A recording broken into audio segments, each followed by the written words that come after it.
I'd like to start with the idea. When do you start to work on the project? Why this this topic of the project?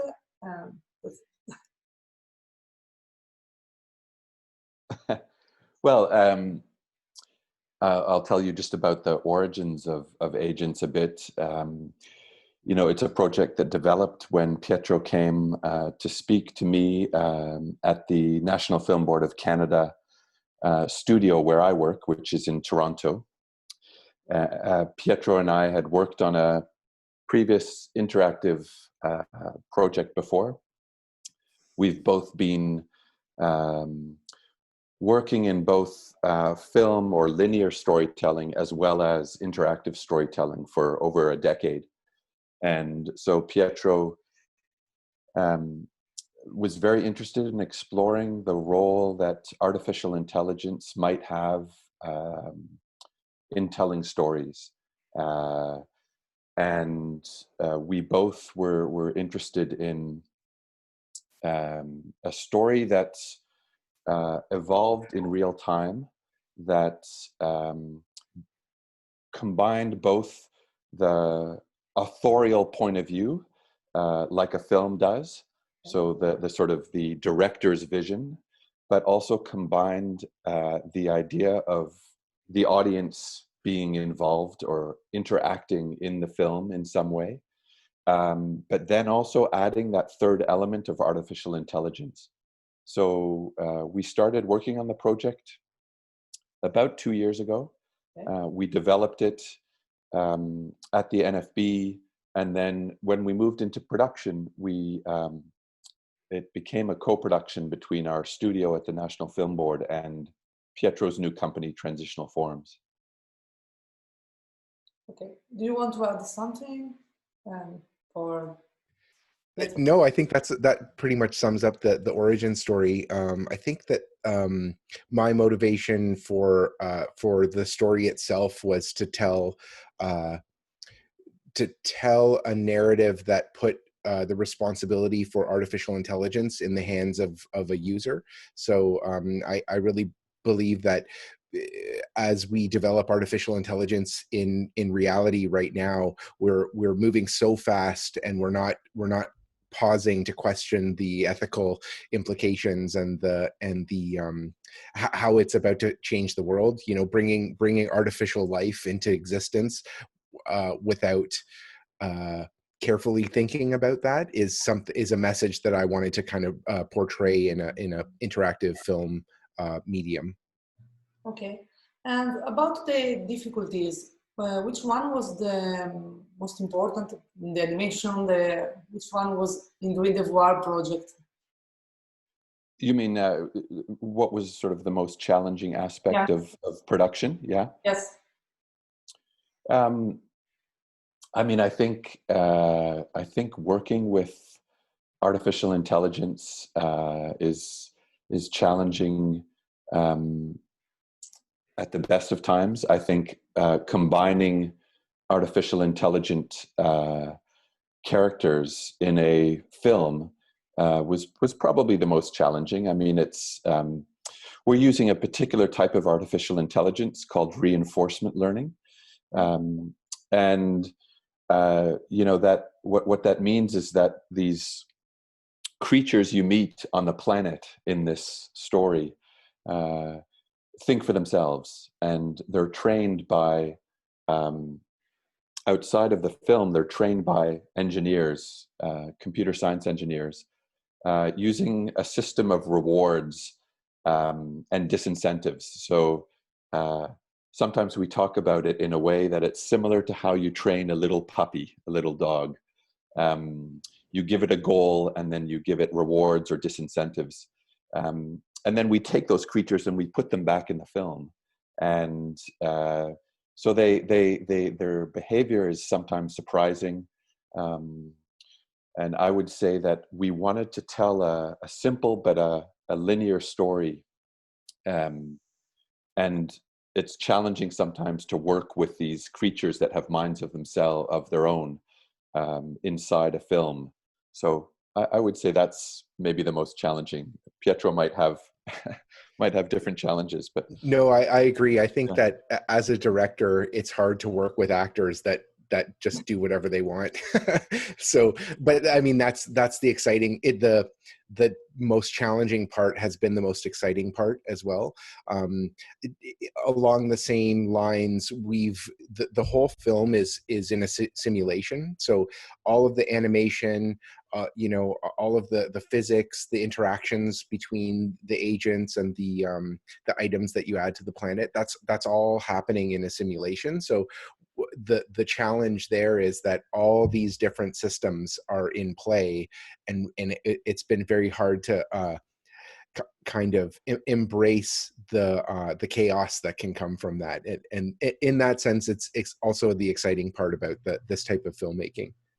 I mean, one way to describe it for linear filmmakers is, if you had, a camera system, music that was composed, sound effects, and characters that were all dynamic and responded to the environment and the way that the audience, your viewer, interacted. It's both challenging and exciting. And so we worked very hard in other ways to give a structure to the story.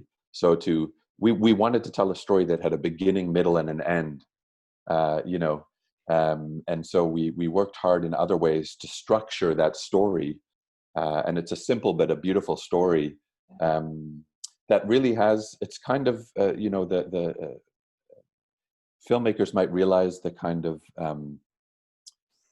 trope in science fiction, the sort of idea that just because you can do something doesn't mean you shouldn't. And that often will underlie, that controlling idea will often underlie science fiction stories or films. And there's a similar kind of controlling idea in this dynamic film. Just because you can do something doesn't mean you should. And the challenge, though, is that we wanted to make it dynamic and to involve the audience and these AI creatures. So for a filmmaker, you might appreciate, having all of these systems be dynamic can be exciting, and we think it's something that will develop in storytelling. It's almost like Agence as a dynamic film is in the silent film era of dynamic films. It's very early days for this kind of filmmaking. About the sounds, how do you choose the soundtrack of the project? It was easy, it was a bit challenging. So that the sound isn't dynamically generated, but it's dynamically mixed, like a video game would be. And we worked with very talented sound engineers and musicians to craft what the different themes of the audio would be, and then those themes come together or fall apart as the narrative progresses. So you might have something that sounds more intriguing or more peaceful at moments, but then it could turn darker, or when the agents get angry, there's a different theme that comes into play. So that certainly, I'm not a musician, but it was certainly challenging to figure out what our creative palette is, and then figure out a way that they could all work and blend together in real time. And just to add on to that is that the two musicians and composers who were core to the process, Robbie Duguay and Matt Miller, from Level Curve. Level Curve is their company, and they worked really closely with Pietro in a very much an iterative way. So they would compose music, design sound effects, put them into the film, and we would play through it, and that would happen over and over again. So they really had to work within the framework of the dynamic film, and put a VR headset on and see how things were working, and then adjust. So yeah, they brought a lot of creativity and responsiveness to the project. I think that's just a good note on our process in general, like whether it's from the design of the characters to the animation to the music, like we just kept iterating, putting things together and seeing what was working and what could play off of each other. In so many ways, the animation might inspire the music, or the music might inspire the world building. So we just kept iterating again and again, and let the film tell us what it wanted to be. Yeah. What do you think about the VR in general? Do you think it could be the future of the cinema? Or also, I think about this period, the COVID, we have the chance with a VR visual to see a movie at home. So what do you think about this? I mean, I think we believe in VR as an art form, as a medium that is worth putting into the hands of artists to experiment with and to explore and to push forward. And you know, both of our studios, I'm a producer at the National Film Board of Canada, and we've been around as a studio in Canada for 80 years. We've been experimenting in storytelling and new technologies in the service of storytelling since 1939. For us, VR will not replace by any means film or any medium.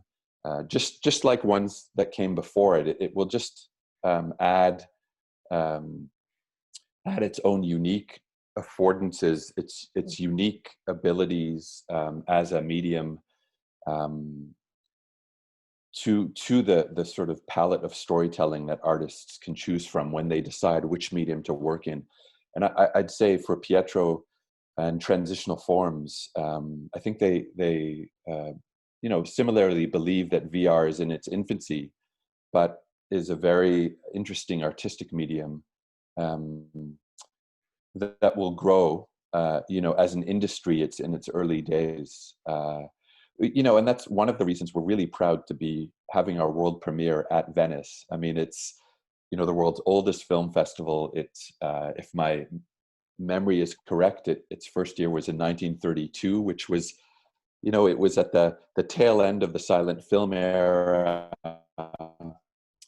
and talkies were just starting to come into being. And for us to premiere a film that is powered by artificial intelligence it's the perfect place to do it. And so we feel like this, both VR and this kind of dynamic filmmaking powered by artificial intelligence, it's like where silent films were when the film was beginning.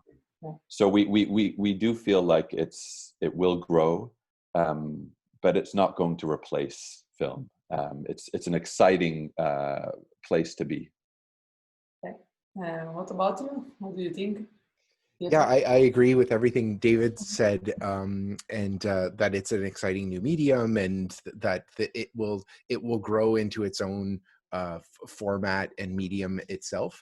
And as a nonlinear, you know, immersive director, that's super exciting to me. I think the challenge that we took on with Agence was that we wanted to build it in VR for reasons that I'll get into in a moment.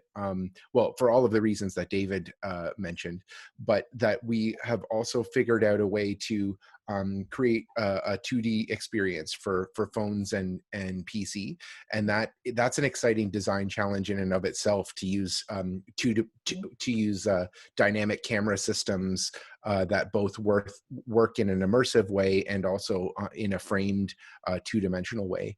But the thing that I wanted to add to all the great stuff David said was that for Agents, for this film, you know, the idea that these are intelligent beings and you're there together in the same space. VR, nothing can do that like VR, where you're on the planet with them. You're responsible for them right in front. They're literally, you know, you can use your hands to manipulate them, and that's such a powerful expression that only VR can do. So that's why we loved developing it in that medium. Okay. What about the future, your next project? Do you have something already in mind? Yeah, I mean, David mentioned, the silent film era, and if we look back in history and we see how the film medium evolved, that's kind of how we're looking at dynamic filmmaking. And to premiere in Venice this silent film version, hopefully in a year or two, David and I will have another project that will introduce dialogue, more dynamic systems when it comes to cameras and music and visuals, environment.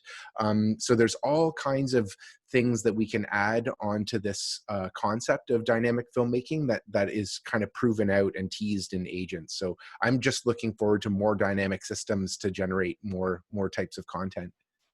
And I'd say, as the NFB, and I think, it's probably safe to say for Pietro and his company, Transitional Forms, is we look at both virtual reality storytelling and artificial intelligence as tools, in the hands of artists and creative production studios. These are tools in which we will continue to tell stories. So for us, the next projects will look at, finding ways that we were successful in starting to evolve a creative language, or a language that audiences begin to understand. Film has the benefit of, over a century of development, and audiences understand and grow with artists as our visual storytelling, narrative experiments, sound experiments. Filmmakers have always been pushing the medium forward, and I think our future projects will look at how we can push forward to evolve the language of virtual reality storytelling, and telling stories with human directors, with audiences involved, and with artificial intelligent creatures. So I think our future projects will all look at how we can continue to advance the creative language.